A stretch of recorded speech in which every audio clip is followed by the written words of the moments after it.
que yo moni pendant que non mais Fayulu a kondi makekabunda comme premier ministre yo moni c'est ça nga kondi makeno et là il Fayulu comme premier ministre donc ils vont se battre, ils vont s'entretuer là-bas et c'est ce qui va aussi occasionner leur disparition aux hommes. Donc s'ils aiment le pays bah kolinga d'abord bah privilégier bah intérêt yamboka mais à le voir Batouana bazawana pour la intérêt na bango moko c'est pourquoi ils vont tous disparaître ndenge pe la muka et disparaît ça ndenge pe voya yango yo pe nani C64 ce côté na yango mbutu mbutu ce côté na bango parce qu'ils ont un grand stratège à comme manipuler bango.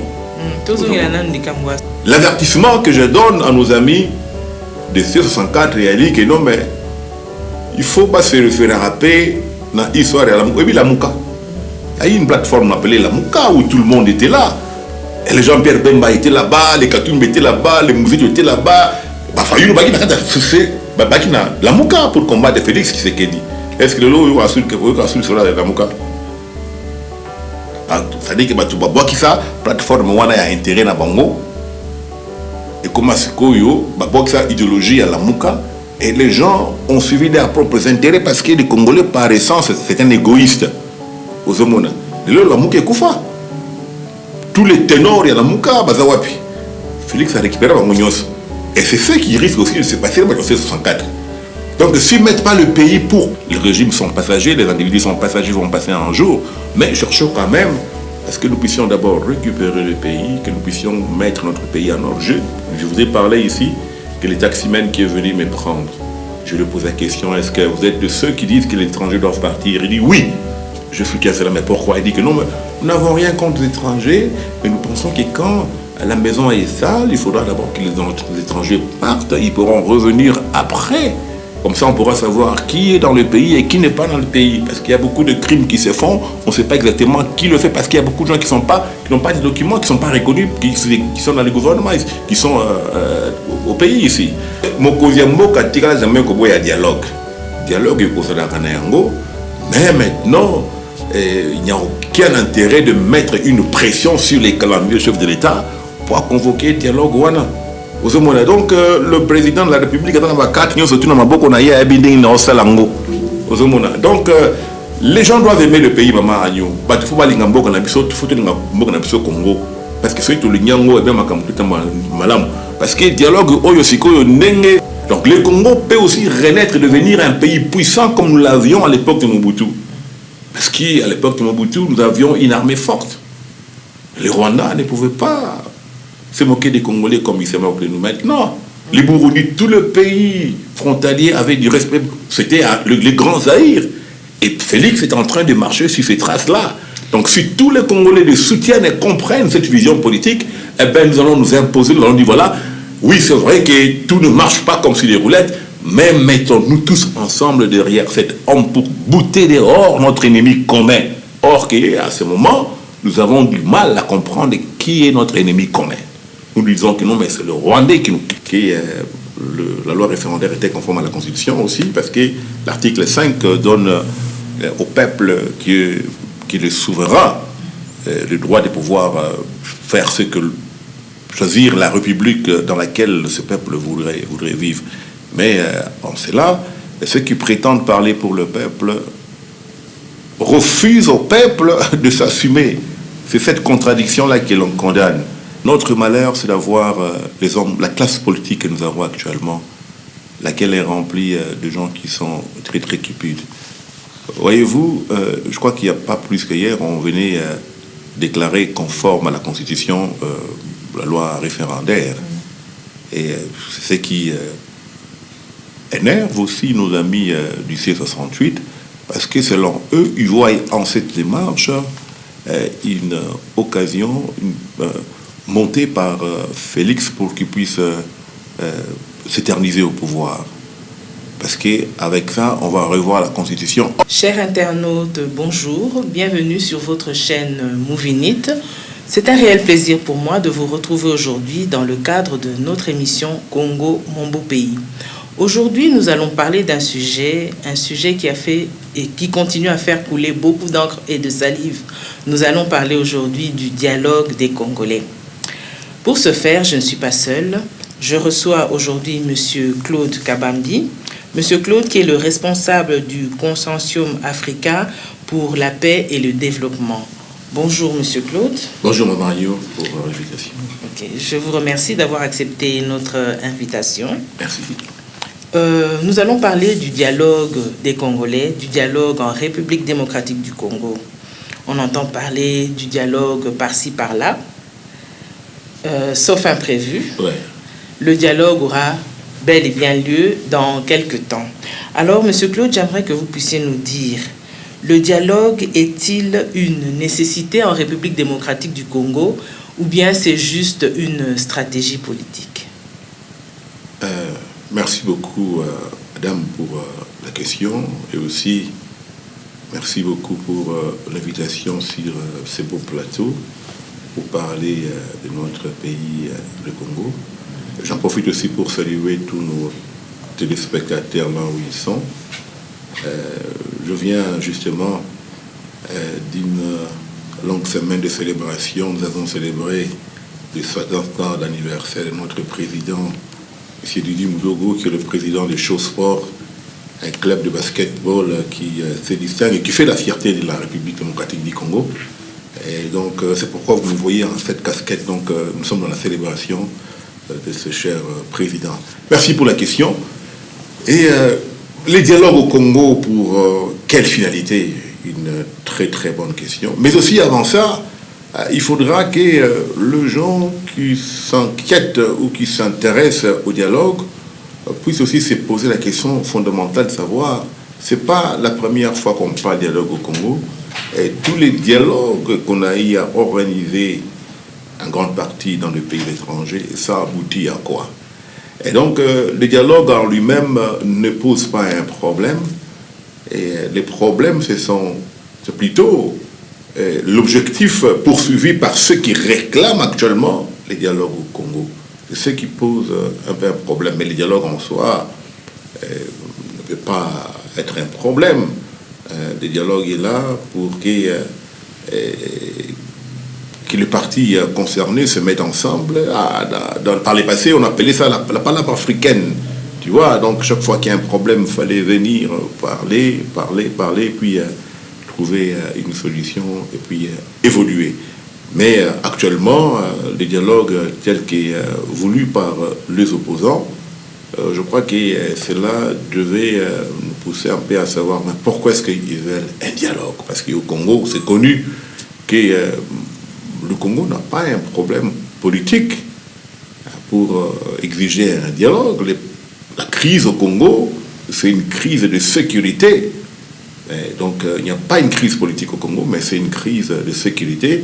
Alors, ceux qui veulent imposer qu'il y ait un dialogue, et donc, cela laisse un peu beaucoup à désirer pourquoi ce dialogue en ce moment. Parce que le chef de l'État avait dit que non, écoutez, mais moi, je ne suis pas contre le dialogue. On aura un dialogue entre Congolais, on va parler, parce que ce n'est pas la première fois qu'on va parler. Bon, si le dialogue sera organisé, si vous m'imposez un dialogue selon le format du Rwanda, est-ce qu'après le dialogue, est-ce que les Rwandais vont quitter le Congo? Donc ça, les problèmes. Donc le dialogue en soi n'est pas un problème.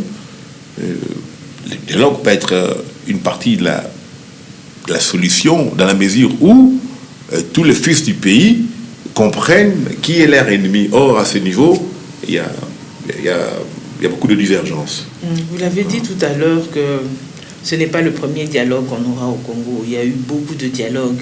Mais qu'est-ce qui se fait qu'on revient chaque fois là-dessus? La formation, enfin, la convocation des dialogues, ça va continuer comme ça? Pourquoi tant de dialogues en République démocratique du Congo? Et voilà, une très bonne question, maman, merci pour ça. Et, au fait, l'homme politique congolais fait preuve de beaucoup de cupidité. C'est ainsi que nos amis de C64, parce qu'il s'agit d'eux, qui menacent la République au cas où le dialogue n'est pas organisé, voyez-vous. Et tout le monde le sait qu'actuellement au Congo, par la rareté d'emploi, eh bien, tout le monde s'improvise un homme politique, tout le monde s'improvise un analyste politique. Ce qui fait que la politique au Congo est devenue une activité qui rémunère si facilement. Si vous voulez vous enrichir, il faut vous impliquer dans la politique. Et c'est ainsi que certains amis, certains collègues qui ont compris cela, pour eux, ils sont prêts à tout faire pour, vu que eux puissent en tirer des dividendes. C'est ça. Et donc, les dialogues n'est pas la solution au problème. Et les gens qui veulent qu'il y ait dialogue, c'est tout simplement pour chercher à trouver des intérêts là-dessus, chercher à faire partie du gouvernement, parce qu'après les dialogues, il y aura des résolutions lesquelles permettront à ce que ceux qui étaient en dehors du système puissent aussi avoir droit au chapitre. Et donc, c'est ça le malheur de l'homme politique congolais. Parce que c'est quand même inquiétant pour que chaque fois qu'il y a un régime au Congo, que ceux qui sont dans l'opposition puissent chercher toujours à réclamer, à exiger un dialogue. Finalement, ça devient une honte. Nous sommes ici avec vous dans ce pays. Combien de fois avez-vous vu des dialogues se tenir ici au Zimbabwe, au Botswana, en Namibie, partout ailleurs, au Congo, Brazzaville, au Rwanda? Combien de fois ont-ils tenu des dialogues? Est-ce qu'ils n'ont pas de problèmes? Certes, ils ont des problèmes. Mais pourquoi est-ce que chez nous, nous devons toujours avoir cette mentalité faisant croire qu'écoutez, il faut impérativement qu'il y ait un dialogue pour que les choses aillent? C'est là que ça laisse beaucoup à désirer. Et donc, les gens qui réclament ces dialogues, c'est tout simplement parce qu'ils veulent faire partie aussi du gouvernement, comme ça, ils vont tirer leurs intérêts, selon moi, et personne ne me prouvera le contraire. En République démocratique du Congo, on parle souvent de dialogue inclusif. D'après vous, s'il y a dialogue, qui devrait participer à ce dialogue? Les modalités pour faire partie à ces dialogues, je crois qu'elles sont connues déjà, parce que le chef de l'État avait dit que s'il y aura dialogue, il y aura dialogue avec ceux-là qui n'ont pas recouru à certaines méthodes pour attaquer la République. Et s'il faut qu'il y ait dialogue, le dialogue se tiendra avec ceux-là qui n'ont pas de problème avec la justice, voyez-vous. Et donc, lorsqu'on parle du dialogue inclusif, à mon sens, donc c'est avec ces acteurs politiques qui veulent faire avancer la démocratie, qui veulent que le Congo puisse être un pays qu'on va quand même respecter ici en Afrique. Voyez-vous, donc il y a certains acteurs politiques, peut-être qui ne sont même pas connus, qui ne font même pas partie de ces C64, comme nous le savons. Mais il y a quand même certains acteurs politiques qui ont des bonnes intentions sur la République et qui peuvent aussi apporter en plus à la République. Et donc ceux-là doivent faire partie à ces dialogues inclusifs. Lorsqu'on parle, malheureusement, on a remarqué que lorsqu'on parle du dialogue inclusif, nos amis de C64 veulent y amener même ceux qui ont recouru aux armes. Or, il y a 3 paliers en ce qui concerne le dialogue, voyez-vous. Donc, à Doha, par exemple, lorsque nous sommes allés à Doha, le Congo, je veux dire, parce que moi, je suis pro-pouvoir. Je suis société civile, mais je soutiens la République. Donc, à Doha, nous sommes allés avec ceux qui ont recouru aux armes.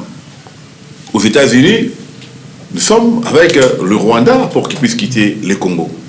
Et donc, nous avons comme ça 3 formats. À Kinshasa, c'est avec ceux qui n'ont pas recouru aux armes. À Doha, c'est avec ceux qui ont recouru aux armes M23, AFC et consorts. Et aux États-Unis, avec Trump, nous y sommes avec le Rwanda qui est en train d'obtenir ces sanctions à cause de l'agression de la République. Et donc, du coup, lorsqu'on parle du dialogue inclusif d'office, ceux qui ont recouru à armes ne devaient même pas y faire part. Mais curieusement, on se voit que c'est comme s'il y a une complicité entre ceux qui n'ont pas recouru aux armes qui sont à Kinshasa et ceux qui ont recouru aux armes qui sont à l'Est, qui veulent former un bloc pour déstabiliser le pays. Et ça, nous condamnons. Ça, nous condamnons. Sans pour autant vouloir me faire passer pour étant l'avocat du diable, étant donné que le plus grand problème que traverse notre pays actuellement, c'est la guerre, est-ce que vous pensez que écarter ceux qui ont, disons, les mains ensanglantées, les mettre à part pour qu'ils ne participent pas à ce dialogue, vous pensez que cela va aider peut-être à trouver une solution pour la fin de cette guerre? Comment, nous sommes en période de guerre, comment, étant donné que la guerre est le plus grand problème que traverse la République démocratique du Congo, si on veut résoudre ce problème de la guerre, est-ce qu'il est censé de mettre ces gens-là de côté? Non, mais on peut aussi opposer cette façon de voir les choses pour dire, est-ce que pour résoudre le problème du Congo, il faudra que le fils du pays aille prendre les armes pour tuer le propre fils du pays? Oui, tout à fait. Et donc, ce n'est pas ça. Et donc, les gens qui ont affaire à la justice, devront faire face à la justice. Ceux qui ont le main propre et qui pensent qu'ils peuvent avoir droit au chapitre, eh ben, nous attendons ces Congolaises et Congolais à bras ouverts, et que le Congo appartient à tout le monde, c'est leur pays. Eh bien, il y a quand même certaines conditions pour participer à ces dialogues, sinon on y aura n'importe qui dedans. Donc c'est pourquoi on dit dialogue inclusif cette fois-ci, avec ceux qui n'ont pas recouru aux armes, avec eux. Le chef d'État a dit qu'on aura un dialogue qui ne va pas nous être imposé par certaines forces extérieures, mais un dialogue conçu par les Congolais et qui ne va pas entraver non plus le fonctionnement des institutions. C'est à ça qu'il faut s'attendre. Donc, mais malheureusement, nous remarquons que non, mais pas tout, il va faire un dialogue, mais Balingi Penava, qui ont tué les Congolais, viennent encore sur la même table. C'est ainsi que c'est un système qui est perpétué, quoi, pour créer toujours des crises et crier. Chaque fois qu'il y a crise, il y a un dialogue. Puis après, vous avez un gouvernement national, ils viennent, ils s'enrichissent, ils s'en vont. Et donc, un autre régime vient. Ça devient pratiquement un système qui bloque le fonctionnement du pays. Et d'après vous, quel doit être le profil de ceux qui pourraient participer au dialogue? Tous les Congolais qui peuvent jouir de leurs droits politiques, qui n'ont pas affaire à la justice congolaise, qui ne sont pas condamnés, et les Congolais qui sont licites, qui sont patriotes, et ceux qui sont au Congo, même ceux qui sont aussi en dehors du Congo, à la diaspora aussi, on peut recourir à certaines compétences. Et même ici, par exemple, je crois que nous qui avons vécu ici et qui voyons comme mal, à l'exception des attaques contre étrangers, mais quand même, l'Afrique du Sud offre beaucoup de qualités pour que les Congolais qui ont vécu ici puissent aussi apporter l'expertise qu'ils ont acquise ici au dialogue congolais, s'il va y en avoir. Donc, c'est un cadre, à mon sens, qui va permettre à ce qu'on puisse avoir un peu ce qu'on n'a pas au Congo, voyez-vous. Donc, c'est un dialogue où tous les Congolais, pris de paix et de justice, doivent faire partie de ces dialogues. Pourquoi pas vous? Vous êtes Congolais, vous avez tout qu'il faut. J'aimerais aussi que vous puissiez nous dire, d'après vous, quels sont les différents sujets qui pourront être mis sur table, sur lesquels ils pourront être traités au courant de ce dialogue? Merci beaucoup pour la question. Hormis le problème de la guerre, puisque... Vous voyez, au fait, c'est comme j'avais dit au départ, que notre malheur, c'est d'avoir les hommes, la classe politique que nous avons actuellement, laquelle est remplie de gens qui sont très très cupides. Voyez-vous, je crois qu'il n'y a pas plus qu'hier, on venait déclarer conforme à la Constitution la loi référendaire.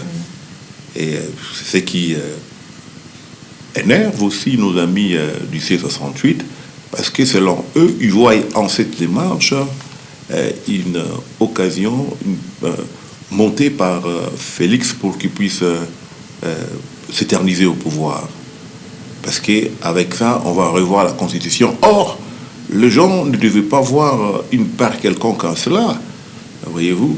Et lorsque on parle au dialogue, il y aura des propositions. On ne peut pas aller à une négociation puis s'attendre à ce que toi tu vas dire puisse être accepté comme si c'était un évangile. Non. Lorsqu'on va à un dialogue, il y aura des concessions, voyez-vous.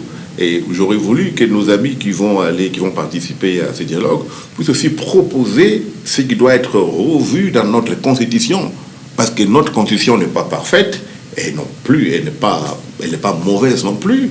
Il y a ceux qui font enlever, il faut ceux qu'il faut ajouter, parce que la Constitution est faite pour les hommes, et par les hommes, donc, elle est les sujets aux amendements. Et donc, il y a beaucoup à faire comparativement à notre Constitution, comparativement au bon fonctionnement de l'État, comparativement au garde-des-bouts qu'il faudra avoir dans l'avenir pour que nous ne puissions pas être un pays toujours à genoux devant le Rwanda qui peut nous agresser comme il va. Et donc, bref, c'est dans l'ensemble que tout devra être revu, voyez-vous, à ce dialogue-là. Mais le fait qu'on ait publié hier que la loi référendaire était conforme à la Constitution aussi, parce que l'article 5 donne au peuple qui est le souverain le droit de pouvoir faire choisir la république dans laquelle ce peuple voudrait vivre. Mais en cela, ceux qui prétendent parler pour le peuple refusent au peuple de s'assumer. C'est cette contradiction-là que l'on condamne. Et donc, dans ces dialogues, tout le monde peut y participer, s'il faut me répéter, et tous les sujets peuvent être revus, notamment la révision ou le changement de la Constitution, et proposer aussi certains mécanismes pour que les pays deviennent un pays émergent. Et nous avons la chance, nous, Congolais, parce que j'étais en train de méditer, de réfléchir là-dessus en venant ici. Je me suis dit que non, mais nous, les Congolais, nous avons deux choix à faire, deux choix majeurs d'ailleurs. C'est qu'avec Félix Tshisekedi, le Congo peut soit disparaître ou soit renaître. Voyez-vous, à l'époque de Mobutu... Est-ce que vous pouvez un peu vous expliquer, le Congo va disparaître comment? Voilà. Le Congo va disparaître si, dans cette dispensation, nous n'arrivons pas, tout Congolais, nous n'arrivons pas à comprendre mais qui est l'ennemi du Congo. Voyez-vous, or, Félix a réussi à nous montrer que l'ennemi du Congo, celui-là, c'est le Rwanda. C'est celui de notre agresseur. Mais or, sur ce plan, il y a d'autres Congolais qui ne voient pas les choses dans ce sens. Maintenant, s'il arrivait que lui quitte maintenant, ou qu'on puisse mettre un terme à son pouvoir, mais qui va le remplacer? Est-ce que celui qui va le remplacer fera mieux que lui? Entre guillemets. Et donc la facilité est grande pour que les Congos disparaissent si nous ne profitons pas de cette occasion. Donc le Congo peut aussi renaître et devenir un pays puissant comme nous l'avions à l'époque de Mobutu. Parce qu'à l'époque de Mobutu, nous avions une armée forte. Les Rwandais ne pouvaient pas se moquer des Congolais comme ils se moquent de nous maintenant. Les Burundis, tout le pays frontalier avait du respect. C'était le grand Zaïre. Et Félix est en train de marcher sur ces traces-là.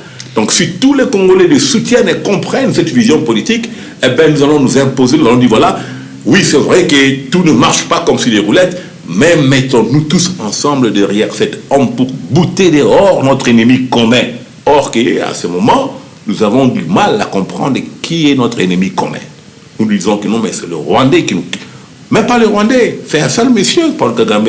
Et qu'est-ce que le pouvoir en place peut faire pour aider les compatriotes, les Congolais, qui ne savent pas encore indexer du doigt le véritable ennemi du peuple congolais? Qu'est-ce que le pouvoir en place peut faire pour aider ce Congolais-là à pouvoir comprendre qui est réellement notre ennemi?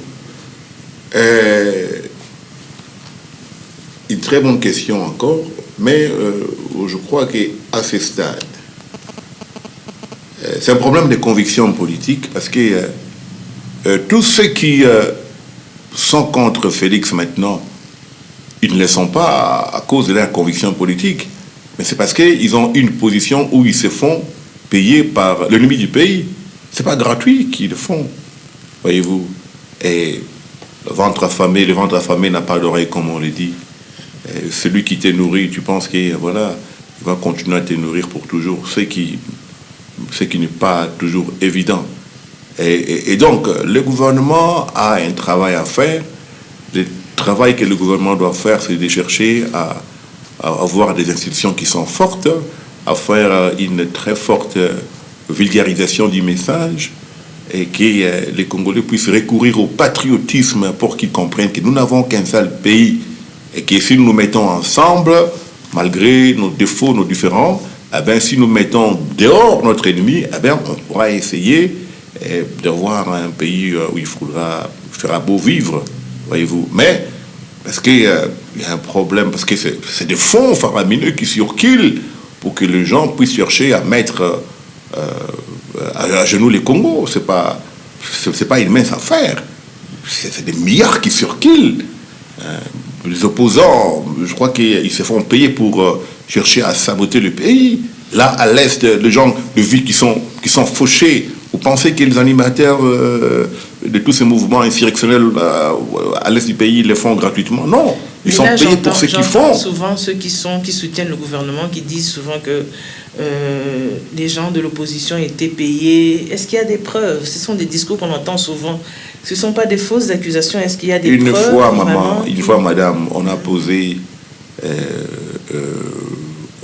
à l'évêque de Lubumbashi, M. Fijas Muteba, mais tout l'argent que vous avez qui vous permet de pouvoir véhiculer, circuler partout, mais qui vous les donne?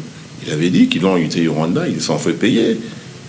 C'est normal, ils sont payés, ils ne font pas ça avec leur propre argent, ils sont payés. Ça, c'était les membres de la Cinco, mais si de l'opposition, est-ce qu'il y a des preuves? Non, mais si les gens de la Cinco, mais vous n'avez pas appris, quand Tshisekedi faisait l'opposition, chaque fois qu'il fallait déclarer une ville morte, c'était un message qui circulait, les gens y allaient par conviction. Mais n'avez-vous pas appris que non, mais les C64, ils sont maintenant, il y a eu dislocation parce qu'ils ont avancé un montant ou de l'argent qu'ils avaient sorti pour organiser la marche qui devait se tenir à l'Union au Palais de la Nation. Donc, ils ont réclamé cet argent. Et donc, c'est un problème d'argent qui circule. Les gens s'enrichissent derrière toutes ces choses qui se font. Et nous, on observe. Donc, notre responsabilité, c'est de pouvoir conscientiser les gens qui, écoutez, voilà, nous n'avons qu'un seul pays qu'il faut protéger. Soutenons ces gouvernements. Les régimes sont passagers, les individus sont passagers, vont passer un jour. Mais cherchons quand même à ce que nous puissions d'abord récupérer le pays, que nous puissions mettre notre pays en ordre. Je vous ai parlé ici que les taximens qui est venu me prendre, je lui pose la question, est-ce que vous êtes de ceux qui disent que les étrangers doivent partir? Il dit oui. Je suis qu'à cela, mais pourquoi? Il dit que non, mais nous n'avons rien contre les étrangers, mais nous pensons que quand la maison est sale, il faudra d'abord que les étrangers partent, ils pourront revenir après. Comme ça, on pourra savoir qui est dans le pays et qui n'est pas dans le pays. Parce qu'il y a beaucoup de crimes qui se font, on ne sait pas exactement qui le fait, parce qu'il y a beaucoup de gens qui n'ont pas de documents, qui ne sont pas reconnus, qui sont dans le gouvernement, qui sont au pays ici. Donc, la même aussi politique, nous pouvons aussi l'appliquer chez nous pour dire, voilà, cherchons d'abord à nous mettre ensemble. Récupérons le pays, boutons dehors l'ennemi, et après, mettons-nous ensemble pour voir quels sont les mécanismes qui feront que les enfants, que nos enfants, que les enfants de nos enfants puissent hériter quand même un pays où il fera beau vivre. Donc c'est si simple que ça. J'aimerais que vous puissiez nous dire un peu s'il y a dialogue. Au terme de ce dialogue, il y aura des conclusions. Pour que ces conclusions puissent devenir effectives, qu'est-ce qu'il faut? Parce qu'on a eu beaucoup de dialogues, des résolutions qui ont été prises, des résolutions qui n'ont pas été respectées. Mais pour ce dialogue-ci, pour que ce dialogue fasse la différence par rapport au dialogue précédent, qu'est-ce qu'il faut faire? Il y a beaucoup à manger, à boire, comme on dit chez nous. Parce qu'il y a des gens qui ont parce que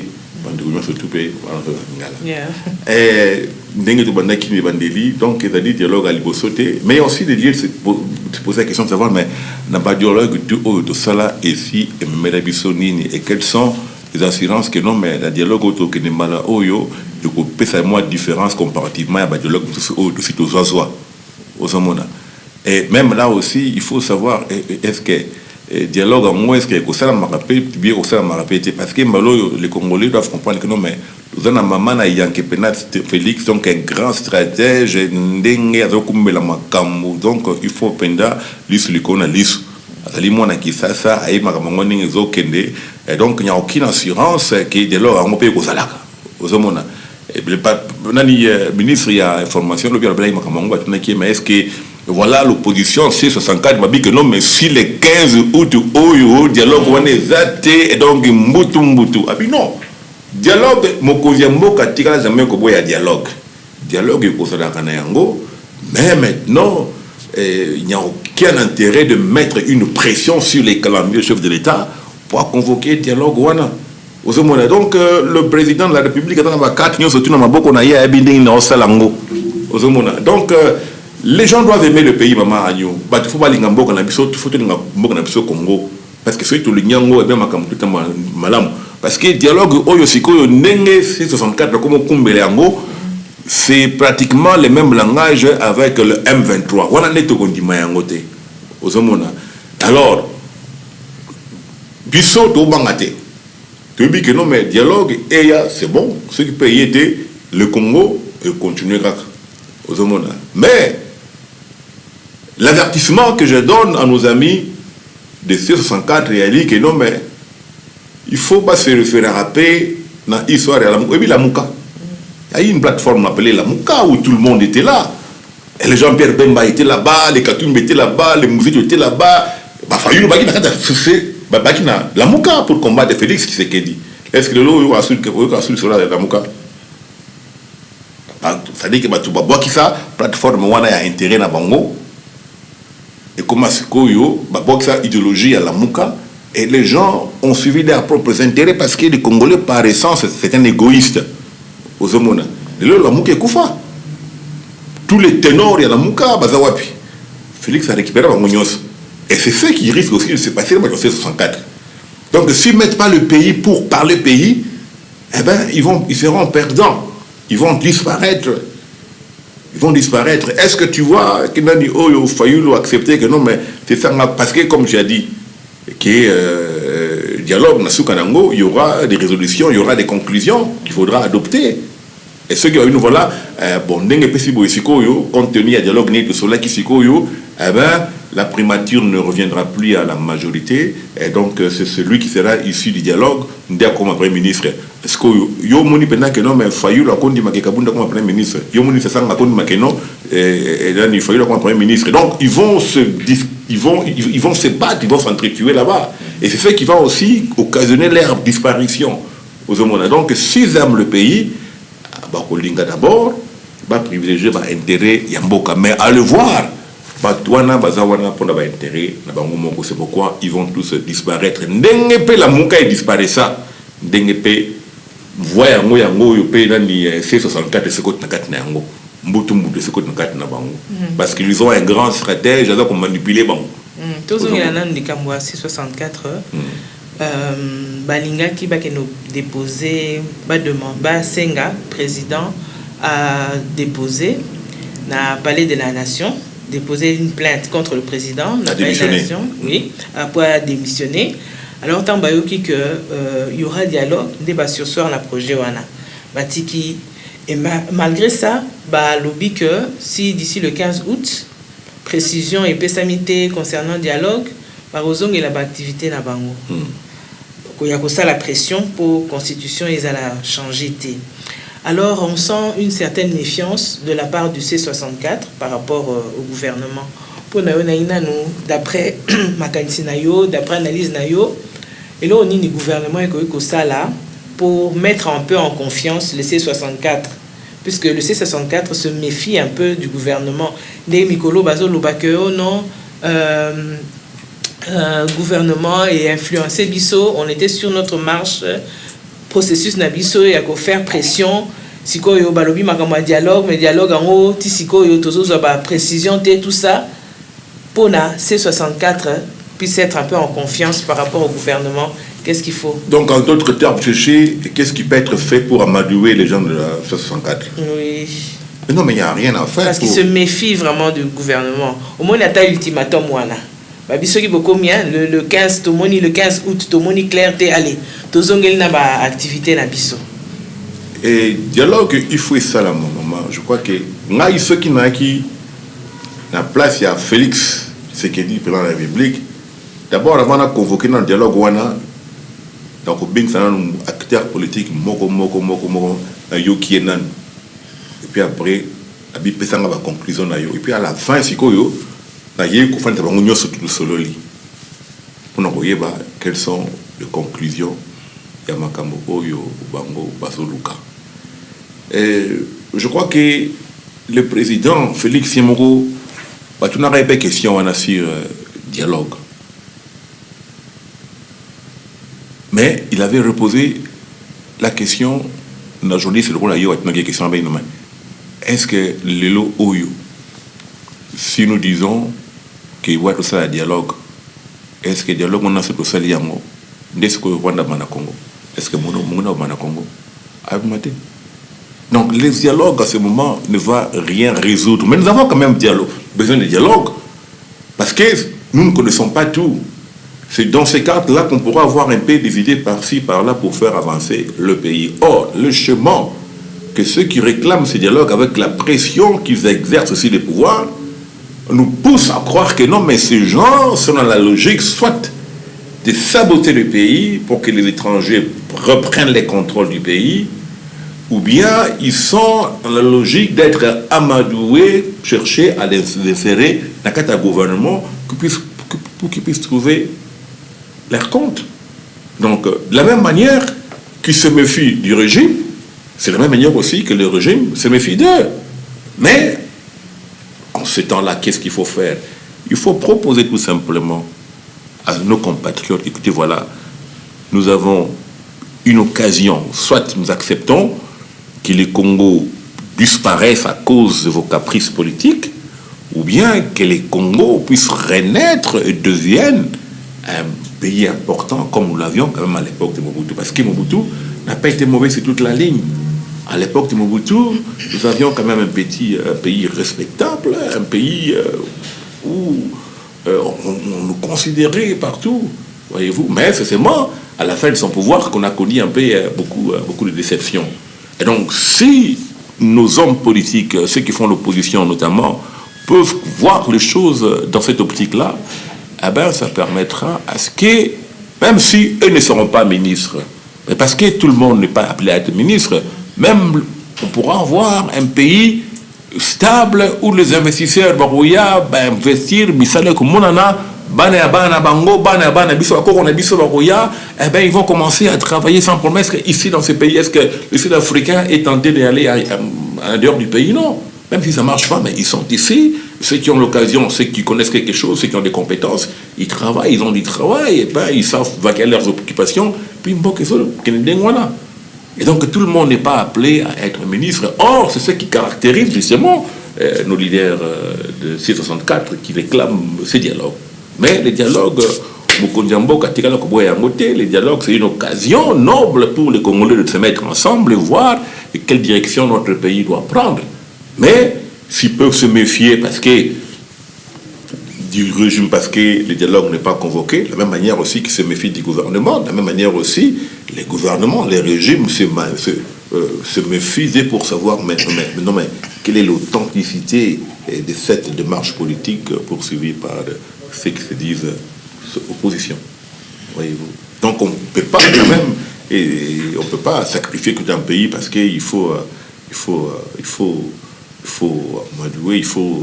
plaire à tous ces gens qui sont prêts à tout, pourvu qu'ils deviennent ministres ou PDG des entreprises publiques. Monsieur Claude, supposons un peu que la guerre prenne fin. Et si cette guerre prend fin incessamment, est-ce que vous pensez que ce dialogue aura toujours sa raison d'être? Non, mais tant que Moukila Zambé kozalaka Moukili, eh ben, dialogue, il n'y a pas un mystère dans ça. Un dialogue, c'est nous dialoguons, on peut dialoguer à 3, 4 pour résoudre. Les dialogues, il ne pas toujours, mais pas un dialogue où on va vous contraindre que voilà, pour ça, dialogue, comme ça, étranger, qui va minduki, pour ça, on a armé, on est aux sociétés. Pour ça, dialogue, parce que nous, là, c'est celui qui a tué, donc parce que ceux qui vous étaient, eh ben, beaucoup de moto, on est aux sociétés. Donc, si le pays devient stable, pas d'agression, eh ben, il y aura la paix, on aura un bon fonctionnement normal d'un pays, eh ben, les investisseurs viendront parce que personne ne peut investir dans un pays où il y a une instabilité, voyez-vous. Eh ben, quand un investisseur vient, c'est la création de l'emploi, il n'y aura pas de chômage. Il nous a mis aujourd'hui nos enfants sont Koulouna parce qu'ils n'ont pas eu le temps d'aller à l'école, ils n'ont pas eu le temps de travailler. Même ceux qui ont été à l'université aujourd'hui, on le voit en train d'être à la moto, en train de transporter des gens quand même. Donc parfois, quelque part aussi, ça dérange. Donc si une fois ceux qui guéronnent Sili, on aura un beau pays, et voilà, on pourra avoir une constitution qui va permettre à ce que tout Congolais soit fier d'être Congolais, que tout Congolais puisse vivre calmement dans son pays sans chercher à aller faire n'importe quoi en dehors de son pays, les Congo.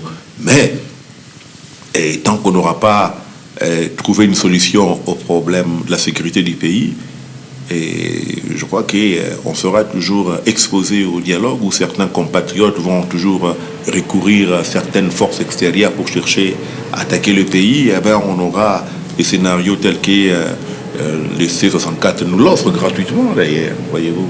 Et donc notre responsabilité, c'est de pouvoir dire les choses telles qu'elles sont pour savoir que le dialogue ne donne pas une assurance qui réellement, si nous tenons ce dialogue, l'agresseur va quitter le pays et le chef de l'État n'a jamais refusé le dialogue. C'est connu de tout le monde. Et qu'on ne peut pas non plus chercher à caresser les opposants dans le sens du poil pour qu'ils puissent abandonner ce qu'eux veulent. Hein. Voyez-vous. Donc, ils ont un choix à faire. Soit ils veulent la survie du pays ou ils veulent la disparition du pays. C'est à eux de faire ce choix-là. Et que risque le pays si le dialogue échoue? Si le dialogue se termine en queue de poisson? Parce que quand il y a dialogue, on a deux camps adverses. Vous partagez vos idées, vous essayez de trouver un compromis. Si au terme de ce dialogue, ça se termine en queue de poisson, que va-t-il arriver au pays? Et il y aura une instabilité. Il y aura une instabilité, certes, et qui sera accentuée par les aspirations de Kigali qui veut que le Congo soit instable pour toujours. Voyez-vous. Le Congo pourra perdre, certes, mais si on se réfère à cette constitution qui dit que le président de la République reste en place jusqu'à la remise et reprise avec un autre président.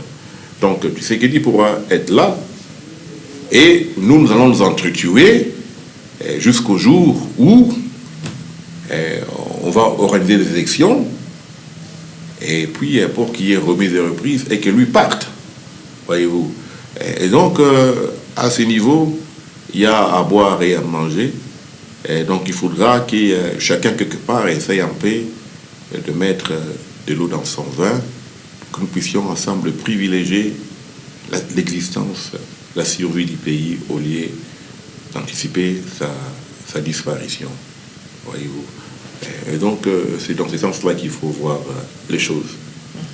Et quels seront les bénéfices que le pays pourra tirer si le dialogue est réussi?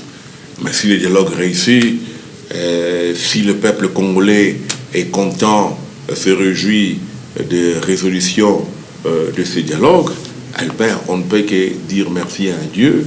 Le pays sera passé. Parce que, au-dessus de tout, nous voulons que le pays soit pacifié, que les Congolais puissent être en mesure de circuler librement dans toutes les 26 provinces qui composent ou qui font ce qui est le Congo aujourd'hui. Un pays où règne la paix, cela va attirer les investisseurs. Ce n'est pas lorsqu'il y a l'insécurité, lorsqu'il y a des crises politiques que les gens viendront investir. Ils ne viendront pas. Un pays pacifié fera que les investisseurs viendront avec des investissements et les gens vont vivre calmement chez eux et ça pourra que c'est ce que nous voulons tous ensemble. Parce que les Congolais appartiennent à tout le monde. Le Congo appartient à ceux qui sont au pouvoir aujourd'hui et aussi le Congo appartient là-bas. Oyo, par exemple, l'opposition, lobby, les lots. On peut être aujourd'hui dans l'opposition, demain se retrouver au pouvoir. On peut être au pouvoir aujourd'hui, demain se retrouver à la rébellion comme l'a fait notre ancien président Joseph Kabila. Et donc le Congo, c'est un pays qui appartient à tout le monde. Et donc à ce stade, il est souhaitable à ce que tous les Congolais puissent voir les choses dans la même direction, qu'on comprenne et que l'on sache que nous n'avons qu'un seul pays, la République démocratique du Congo. Donc, les résolutions du dialogue, s'ils sont prises au sérieux, s'ils sont bien traités, ça fera que nous puissions avoir un pays où il faut beau vivre. D'après vous, quelles sont les leçons que vous avez pu tirer des précédents dialogues, des points positifs des dialogues précédents? Quels sont les points positifs que vous avez pu repérer qui pourraient peut-être aider dans la bonne marche pour le dialogue s'il y a lieu, quoi? Ouais, merci pour la question. Et pour moi, comme aussi un témoin oculaire de ce qui s'est passé à Sun City, je crois que quand Mobutu quitte le Congo, les Zaïre à l'époque, et que Kabila Mouzé entre, à ce moment-là, la constitution qui régissait les Zaïre à l'époque était devenue caduque parce qu'il y avait une révolution qui avait chassé Mobutu du pouvoir. À ce moment-là, il n'y avait plus de texte qui régissait le pays. Et donc, il a fallu que les groupes armés, que l'opposition non armée, le pouvoir en place, qu'il y ait des dialogues, lesquels ont abouti, ont conduit jusqu'à Sun City. Et à Sun City, il y a eu ce qu'on a appelé comme un projet de constitution et qui sera plus tard accepté au référendum, et lequel a permis à ce que nous puissions avoir la constitution actuelle du Congo, que nous voulons changer aussi. Et donc, bref, c'est ça l'essence positive du dialogue qu'on a eu à avoir. Voyez-vous, donc, n'était Sun City, peut-être, au dialogue intercongolais, peut-être qu'on n'aurait même pas les projets de société, peut-être qu'on n'aurait même pas la constitution telle que nous l'avons aujourd'hui. Donc, les dialogues ne sont pas à jeter dans la poubelle. Il faut toujours s'asseoir chaque fois que le moment l'exige. Et donc, pour un petit témoignage positif de ce que les dialogues ont apporté au Congo, et donc, je vous donne un exemple de résolution de Sun City, parce qu'à l'avènement de Kabila, nous n'avions aucun texte qui régissait le pays. Donc, c'était les chaos, c'était la jungle. Et donc, or que la Constitution, c'est la loi suprême qui doit régir chaque pays.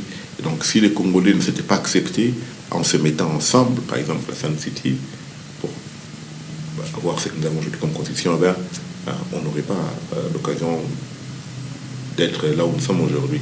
Donc, quelque part aussi, c'est ça les côtés positifs du dialogue. Vous parlez du côté positif de cette Constitution, mais vous dites que cette Constitution doit être changée. Madame, même dans le pays de la vieille démocratie, comme je l'avais dit, que la Constitution est faite par les hommes et pour les hommes, et donc elle est sujet aux amendements. Okay. Donc il n'y a pas une Constitution parfaite, et donc les circonstances qui ont fait que nous ayons cette Constitution, comparativement aux actuelles circonstances, il n'y a pas de commune mesure, voyez-vous. Donc, cette constitution-là, ce qu'elle est conçue, c'était d'abord pour chercher à satisfaire le belligérant, voyez-vous. Or, aujourd'hui, nous avons un Parlement responsable.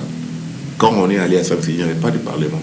Aujourd'hui, nous avons le Parlement, nous avons l'institution, nous n'avons pas de Sénat, nous n'avons rien du tout.